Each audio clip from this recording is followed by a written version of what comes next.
Alright, I've got another update here at Phelan Road in Cullman, Alabama.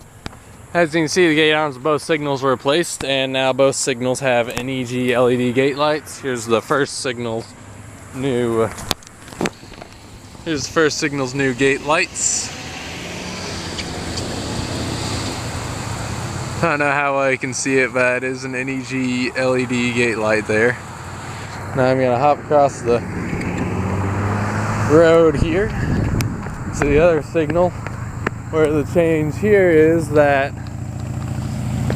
well, it's got two changes. First off, the gate lights are replaced, of course, and there, as you can see, the general signals type 1 here, which had replaced the dead safe train type 3, the general signals type 1 has sadly been replaced with an NEG E-bell. This one's a closed bottom one, as you can see.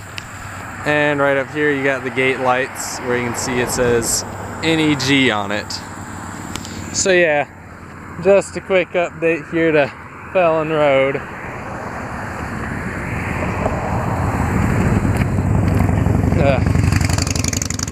do need to see about getting back down here at some point soonish and getting the Mitchell Street recorder before those signals are probably replaced. I don't know if they are going to be or not. These signals will probably remain, but yeah, Sands Crossing's born now. Over and out.